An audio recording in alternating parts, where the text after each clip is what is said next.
Assalamualaikum warahmatullahi wabarakatuh. Perkenalkan, nama saya Putri Gamelia, NPM 281110071. Baiklah, di sini saya akan menjelaskan proposal yang telah saya buat untuk memenuhi tugas seminar psikologi Islam. Judul proposal saya yaitu Kebersyukuran Ibu yang Memiliki Anak Berkebutuhan Khusus. Latar belakang saya mengambil tema kebersyukuran ibu yang memiliki anak berkebutuhan khusus ini karena yang saya lihat tidak semua ibu merasa bersyukur memiliki anak berkebutuhan khusus.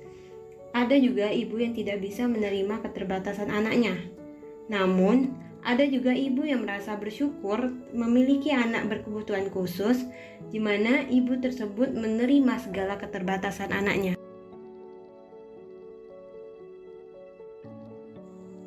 Rumusan masalah dari tema saya ini adalah bagaimana kebersyukuran ibu yang memiliki anak berkebutuhan khusus.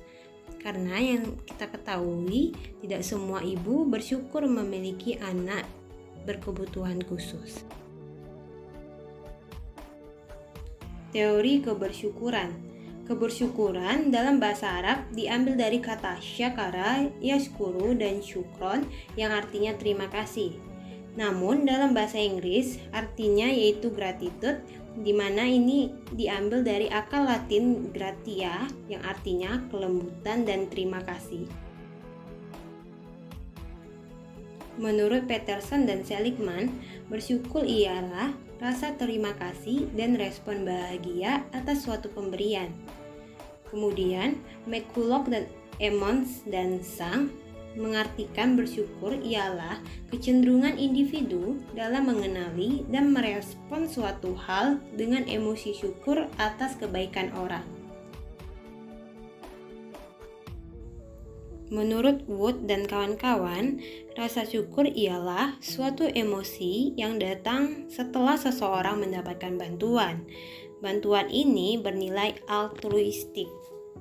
Lalu menurut Emmons dan Crumpel, syukur ialah merupakan suatu kondisi emosional dan sikap terhadap hidup yang dijalani untuk meningkatkan kesejahteraan psikologis. Aspek dari kebersyukuran ada 4 menurut McCulloch dan kawan-kawan. Yang pertama, intensitas. Seseorang akan memiliki rasa syukur yang lebih baik ketika orang tersebut mengalami kejadian. Yang kedua, frekuensi. Seseorang yang memiliki kebersyukuran sering mengungkapkan rasa terima kasih atas kejadian yang dialami dan kebaikan yang diterimanya dari orang lain. Yang ketiga yaitu span. Kebersyukuran yang ada pada diri seseorang biasanya akan muncul karena keadaan yang dialami pada rentang waktu tertentu, di mana hal ini didapatkan dari keluarga, pekerjaan, dan lain-lain. Kemudian yang keempat yaitu density. Orang-orang sekitar berperan besar dapat mempengaruhi tingkat kebersyukuran pada diri seseorang.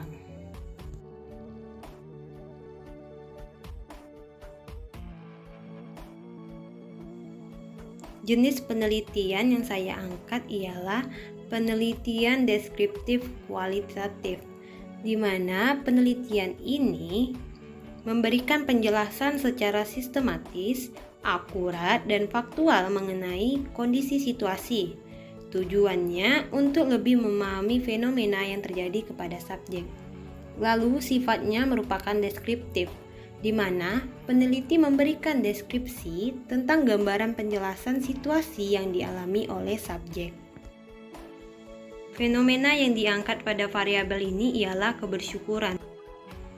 Subjeknya terdiri dari 3 orang, yaitu ibu yang memiliki anak berkebutuhan khusus. Lokasi wawancara yang akan dilakukan yaitu di rumah subjek yang ada di Jalan Paus.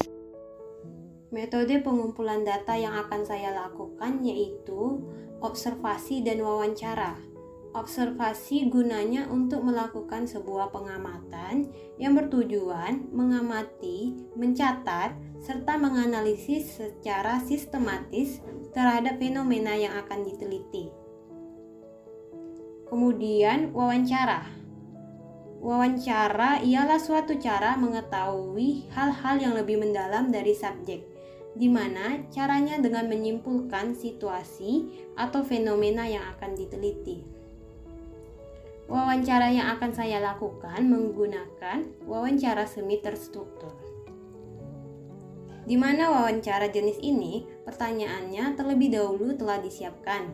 Namun, ketika wawancara berlangsung, pertanyaan tersebut bisa ditambah atau diubah dan dikurang. Analisis data yang akan saya lakukan yang pertama yaitu reduksi data. Reduksi data ialah proses dalam merangkum, memilih, serta memfokuskan dan membuang data yang tidak diperlukan.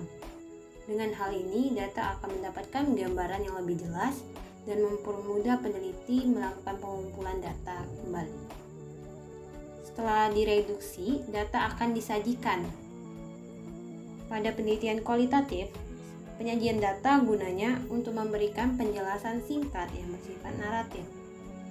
Setelah melakukan penyajian data, hal terakhir yang dilakukan yaitu penarikan kesimpulan, di mana penarikan kesimpulan ini dilakukan secara berulang kali sampai mendapatkan kesimpulan yang kemudian dapat diverifikasi datanya. Model penelitian yang saya angkat yaitu model penelitian ketiga, di mana pada model ini penelitian ini dilakukan menggunakan metode ilmiah, namun teorinya menggunakan pandangan Islam. Kemudian teori-teori tersebut akan digali serta dirumuskan dari sumber kajian keislaman, dan pengembangan teorinya ini sendiri harus didukung oleh beberapa kajian data lainnya.